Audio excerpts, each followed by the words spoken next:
let's talk about the trillion-dollar question that's absolutely rattling the software world right now.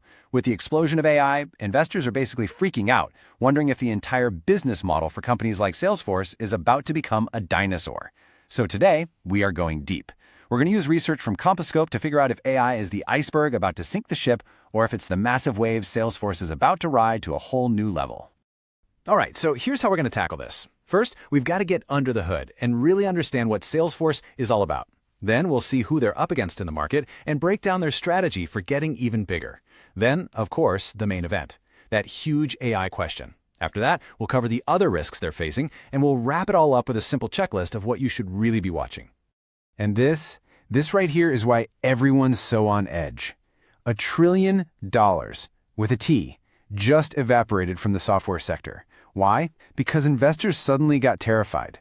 They're looking at these new powerful AI agents that can do things on their own, and they're thinking, wait a minute, if one AI can do the work of 10 salespeople, why would a company pay for 10 software licenses anymore? That's the fear that's driving this whole panic. Okay, so before we can figure out where Salesforce is going, we need to know what it is, right? Let's peel back the layers and understand what this giant really does. At its absolute core, Salesforce is all about CRM. And look, that's not just a fancy address book. Think of it as the central nervous system for a company's entire sales, service, and marketing operation. It's the one place that knows everything about every customer. It is, without a doubt, the operational backbone of how thousands of businesses interact with the world. But here's the thing, they didn't just stop there. Oh no, they've built this massive empire of interconnected products, what they call clouds. They went out and bought Tableau for data visualization, MuleSoft for integration, and of course, Slack for collaboration. This isn't just empire building for the sake of it. It's a deliberate strategy to weave themselves so deeply into a customer's daily operations that the idea of leaving becomes, well, almost unthinkable. Of course, when you're the king of a market this valuable, you're going to have challengers. So let's take a look at the competitive landscape and see who's trying to take Salesforce's crown. You know, what's so fascinating here is you can see the different battle plans laid out. Salesforce's play is to be the best, most complete integrated suite out there. Microsoft's angle is totally different. They just bundle their CRM with everything else, with Office and Azure.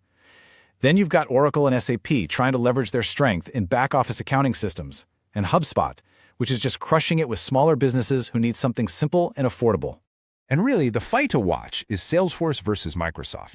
It's such a classic business showdown. Salesforce is the premium, best-in-class product that you pay top dollar for. Microsoft is the good enough option. That's just easy. It's already there, bundled in with everything else. And that's the choice thousands of companies have to make every single year. So how on earth does Salesforce stay on top? They've built an incredible defensive moat. First, switching costs are just brutally high. Once your entire sales team is trained on Salesforce and all your processes are built on it, tearing it out isn't just a hassle, it's like performing operational surgery on your own company. Plus, their App Exchange, which is a marketplace with thousands of other apps that plug into Salesforce, creates this powerful network effect. The more people use it, the more valuable it becomes for everyone. But look, a great defense is one thing. For a company of this size, Wall Street is always asking, that's great, but how are you going to grow? So let's look at their game plan. Okay, their strategy is basically a 4-part attack. Number 1, and this is the big one, is to go all in on AI with what they call the agentic enterprise. 2 is the classic playbook. Go back to their happy customers and sell them more stuff, more of their different clouds. 3, they're always on the hunt for acquisitions to fill any gaps. And 4, something that's actually kind of new for them, is a relentless focus on profitability and making sure all this growth actually turns into cash. And this is the prize they're all fighting for.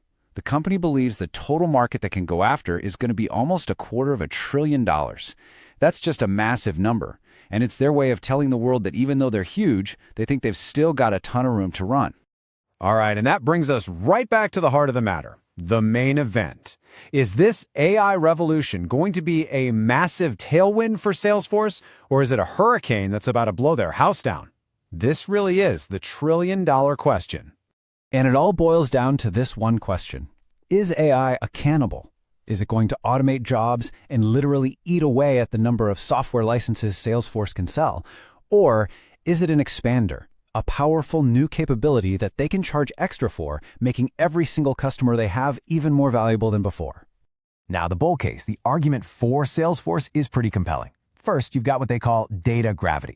An AI is only as smart as the data it's trained on, and Salesforce is sitting on decades of proprietary customer data. It's a huge advantage. Second, their AI is built natively into their platform. It's not some clunky add-on. And third, that gives them pricing power. They can charge a premium for these new AI features, which could dramatically increase how much they make per user. But you gotta hear the other side, and the bear case is serious. The number one fear is that seat erosion we talked about. What if AI automates a ton of sales tasks and companies just need fewer salespeople and therefore fewer licenses? Then there's the cost. Running these massive AI models is incredibly expensive, and that could really hurt their profit margins. And finally, you have the Microsoft problem again. They're just baking AI into everything, making it a feature, not a separate product. So you have the bull case, you have the bear case. It's a great debate. But you know what? Talk is cheap. Let's look at the actual numbers coming out of the company. What does the early data really say? First things first, let's follow the money. Their new AI and data cloud products are already generating $1.4 billion in annual revenue. Okay, so right away, we know this isn't just a science project. This is a real, significant business today. But are people actually using it? Well, the platform has already processed a mind-boggling 3.2 trillion AI model calls. To be clear, that's not people playing around with a demo. That is massive, industrial-scale, real-world usage. And here's the number that really jumps out. The number of customers actually using their AI tools in their day-to-day business jumped 70% in a single quarter, a 70% jump. That isn't just growth, folks. That's an explosion. It feels like the flywheel is really starting to turn. And CEO Mark Benioff didn't mince words. He took a direct shot at Microsoft's old paperclip assistant saying, "This isn't your Clippy." He's making it crystal clear, this isn't a cute little toy. This is serious, enterprise-grade AI being adopted at a massive scale. And, the early numbers we just saw seem to back him up. But look, even if they hit a home run with AI, that doesn't mean it's all smooth sailing from here. Success means they have to navigate a bunch of other pretty significant risks. And the Compass Scope report lays out some big ones. You've got the enormous challenge of actually making huge acquisitions like Slack and MuleSoft work seamlessly together. You've got customers who might start pushing back on the high prices. You could hit a wall where your best customers have already bought everything they're going to buy. And then there's the big one nobody can control, a global economic slowdown that forces every company to tighten its belt. So, taking all of that into account, if you're an investor, what are the vital signs you need to be monitoring? Let's boil it all down to a simple checklist. All right, here's what to keep your eyes on. Number 1, that AI adoption rate. Was that 70% jump a fluke, or is it the start of a massive trend? 2, are they still successfully selling more and more clouds to their existing customers? 3, watch those profit margins. Can they keep them healthy while spending a fortune on AI? 4, keep an eye on Microsoft. Are they starting to steal market share? And finally, can Salesforce actually deliver on the promise of integrating all this data technology together? So in the end, it really comes down to this. Salesforce has built this incredible fortress, defended by deep customer entrenchment and a huge data advantage. They seem perfectly positioned to not just survive this new age of AI, but to thrive in it. But the question that remains, for Salesforce and for every other software giant out there, is in this new world, is any moat truly unbreachable?